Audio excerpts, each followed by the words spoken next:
merancang pengalaman baca yang optimal. Dalam hal itu berarti Ayo presentasi. Tidak tadi membaca dan aktivitas tidak lanjut dengan tahap perkembangan ini. Jadi dalam teori Piaget itu ada beberapa, ada sensomotorik, praoperasional, operasional konkret, dan operasional lanjutan. Untuk anak SD itu masuk ke dalam tahap operasional konkret.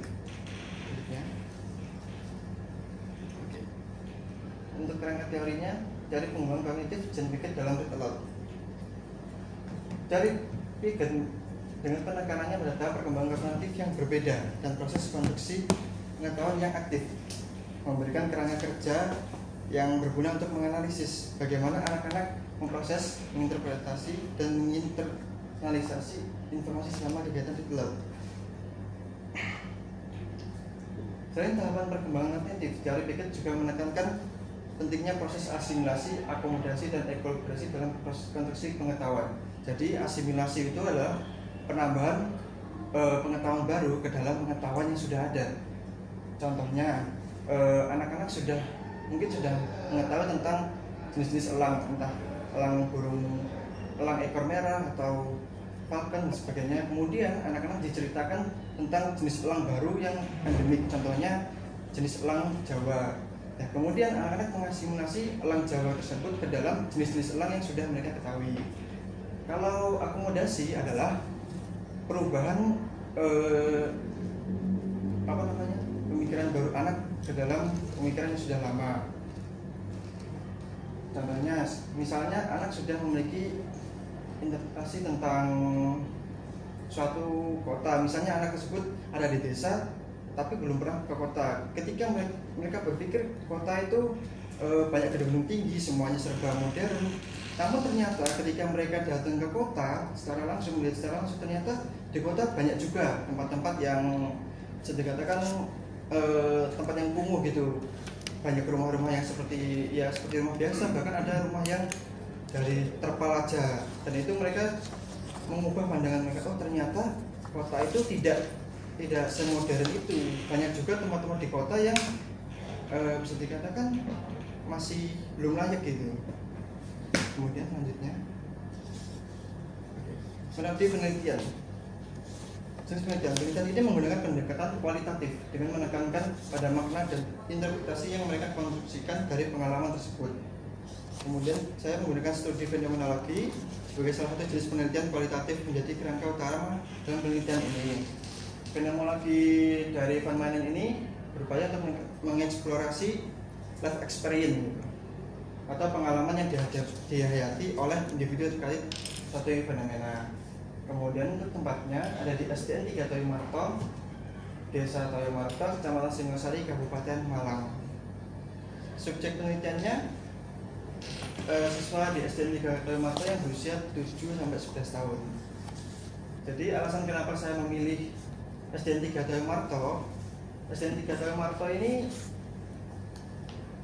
SD yang terletak di bawah kaki Gunung Arjuna. Untuk mencapai ke kota kurang lebih sekitar 40 sampai 60 menit. Nah, fenomena yang ada di sekitar daerah Desa Toyomarto ini banyak anak-anaknya yang suka menonton berot gitu. Nah, sedangkan banyak guru-guru di sekitar daerah tersebut yang mengeluhkan bahwasanya berot ini cukup merusak anak-anak gitu. Karena anak-anak lebih memilih untuk menonton berot daripada belajar gitu.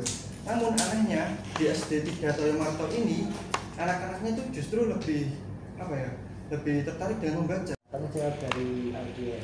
Jadi yang mengajukan pertanyaan waktu dan tempat dipersilakan. Ayo, 3 pertanyaan minimal. Gilang pertama kelihatannya karena dia mau. Sudah baca.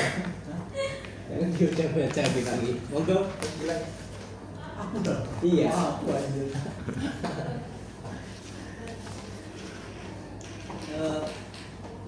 Ya, bener kan Mas Gilang? Iya. Boleh minta tolong ke bagian teori enggak?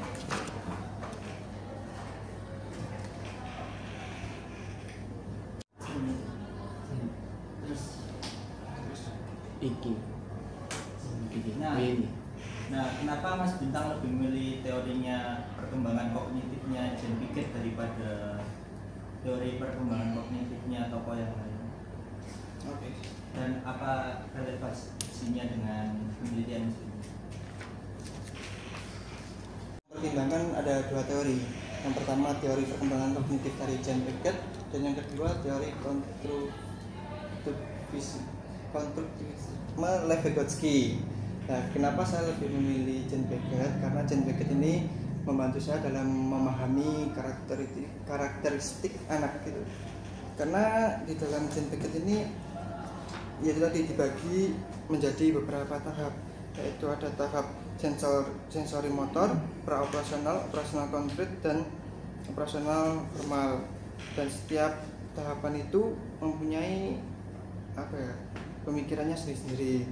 Nah, untuk anak SD itu sudah masuk ke dalam tahap operasional konkret. Menurut Jane Piaget, tahap operasional konkret itu anak-anak sudah mulai berpikir secara logis. Jadi materi yang diberikan harus konkret dan harus interaktif gitu, dan melibatkan diskusi kelompok. Sedangkan kalau punyanya Lev Vygotsky itu dia menggunakan ZPD dan juga scaffolding. Jadi Lev Vygotsky menganggap bahwasanya read aloud ini sebagai scaffolding, sebagai pembantu gitu. Dalam urusan masalah kan dijelaskan bagaimana pengalaman langsung anak selama mengikuti kegiatan read aloud dan mengasimilasi dan mengakomodasi informasi baru hingga membangun makna. Nah, terus ada kata serta apa saja. Bukankah secara teknis itu rumusan masalahnya ada dua? Terus untuk teori yang terkait dengan apa saja respon anak terhadap anak itu bagaimana? Oleh karena itu saya gabung saja menjadi satu.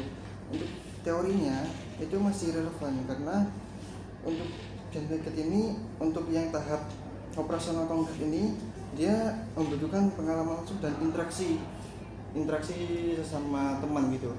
Dan itu kan membutuhkan respon dari anak-anak, bagaimana respon mereka terhadap kegiatan read aloud ini. Kan itu terkait dengan pengalaman mereka pastinya, karena saya ingin mendalami lebih mendalami pengalaman anak-anaknya gitu. Karena itu saya juga mengambil studi fenomenologinya Van Manen, karena di situ Van Manen mendeskripsikan life experience, bagaimana pengalaman yang dihayati oleh individu itu, siswa tersebut terhadap hal itu.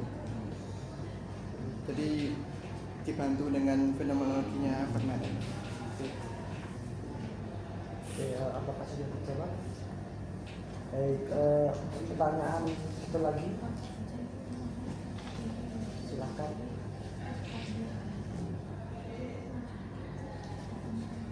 Ya, silakan. Mungkin untuk metode penelitian. Tadi saudara Bintang memakai fenomenologi dari siapa ya kalau boleh tahu? Van Manen. Van Manen. Terus untuk yang next selanjutnya, untuk yang narasi-narasi tadi. Nah ini untuk ini kan untuk pengumpulan datanya kan banyak di narasi ya. Apa alasan Anda mengambil fenomenologi dari Van dibanding dengan naratif inquiry yang merujuknya itu pada pendekatan yang selalu berhubungan dengan narasi-narasi seorang subjek gitu, seperti itu. Apa alasan Anda mengambilnya itu lebih condong ke fenomenologi Van daripada pendekatan naratif inquiry yang dimana itu saya rasa selaras dengan pengumpulan data Anda yang selalu berkonteks pada narasi, seperti itu.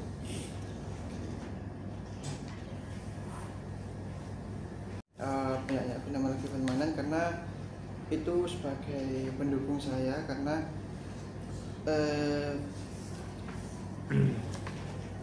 untuk yang naratif itu menurut saya kurang mendalam sebenarnya. Karena itu saya memilih Van Manen untuk lebih mendalami, karena kan Given Manen dapat membantu penting memahami lebih mendalam bagaimana anak-anak mengalami, merasakan dan memaknai kegiatan. Kemudian juga Given Manen juga membantu memberikan makna pada interaksi mereka.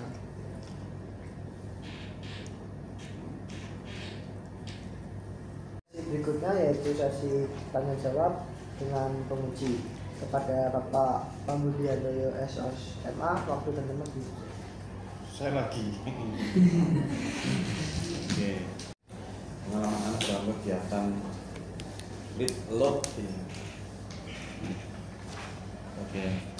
Read aloud itu apa? Itu kegiatan membaca secara nyaring, Bapak.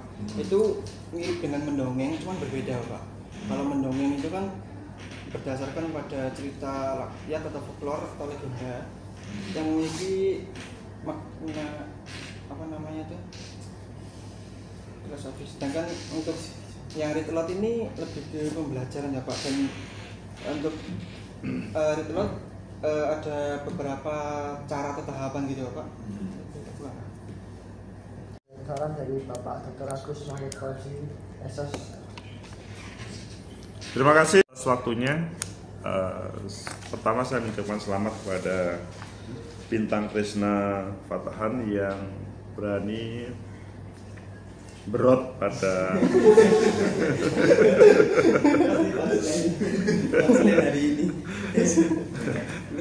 kata-kata hari ini, berot.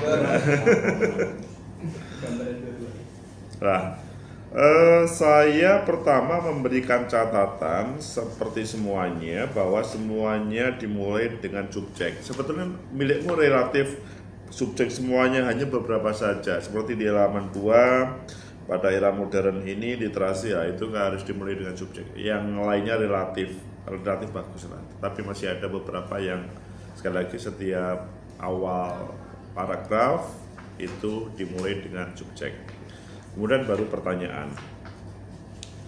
Di halaman pertama itu ada kalimat penelitian tentang read aloud, membaca nyaring. Nah ini kok berbeda dengan yang kamu jelaskan ini, yang disampaikan. Sebetulnya yang ingin kamu teliti itu apa sih? Jika mengikuti kegiatan read aloud ini Pak, karena read aloud ini kan nama bahasa Inggrisnya Pak, kalau diterjemahkan jadi membaca nyaring. Iya, maksudnya apa seperti apa maksudnya? Saya sampai sekarang belum memahami apa yang kamu inginkan. Teman-teman memahami? Yang dipahamkan oleh, paham nggak? Yang disampaikan oleh Bintang ini? Paham? Nggak tahunya ya, saya aja yang nggak paham. Teman-teman paham nggak?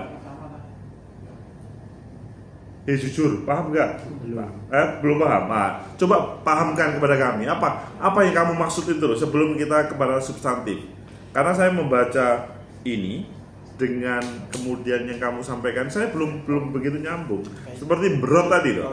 Berot, definisi berot itu kalau saya itu balelo, tetapi nggak taunya seperti itu. Tetapi ada gambaran yang itu kesenian. Nah, bisa-bisa kalau kamu nggak jelaskan, bisa-bisa masalah. Silakan. Jadi pertama-tama saya jelaskan dulu lingkungannya Pak. Jadi di lingkungannya itu tuh banyak culture-nya tuh berat Bapak. Sedangkan read aloud ini baru masuk di SDN 3 Mata kurang lebih sekitar 2 tahunan Bapak. Tapi dalam waktu 2 tahun ini sudah bisa dikatakan merubah merubah pemikiran anak-anak Pak ini. Mungkin kegiatan read aloud itu berubah. Culture di sekolah di anak-anak itu Pak.